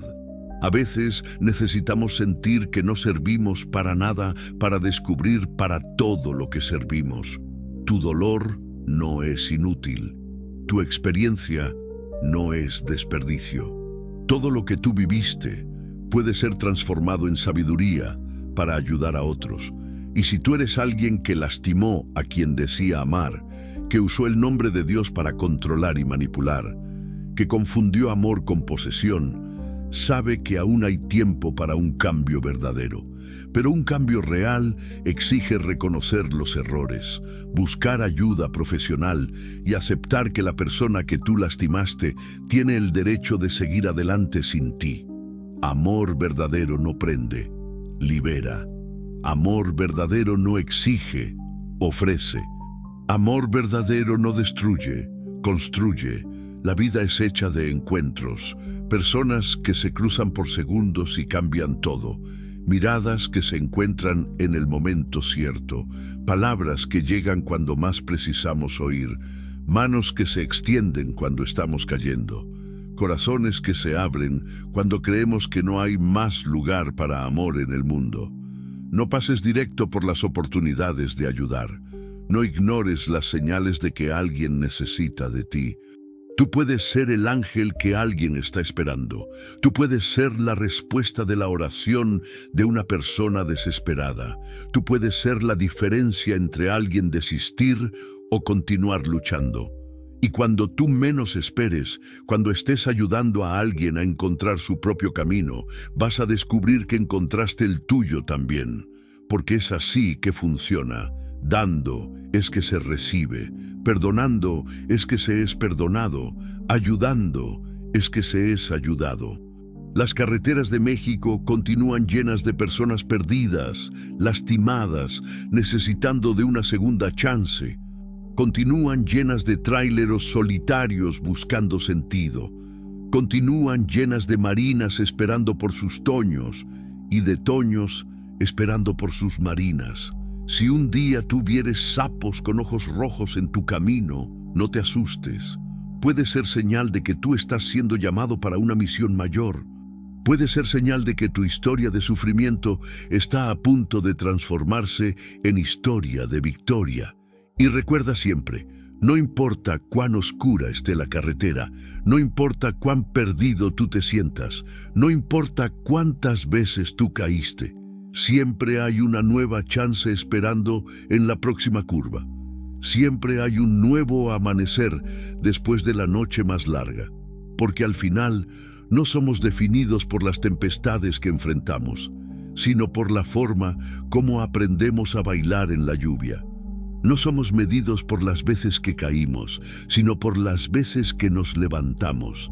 Y no somos juzgados por los errores que cometimos, sino por lo que hicimos para repararlos y para que no se repitieran.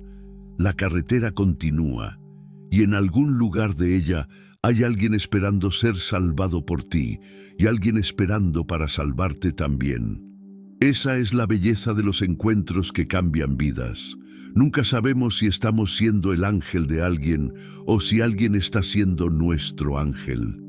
En la mayoría de las veces somos los dos al mismo tiempo, y tal vez sea esa la mayor lección que aprendí en estos 5 años, que somos todos ángeles disfrazados, esperando el momento cierto para revelar nuestras alas y volar juntos para casa.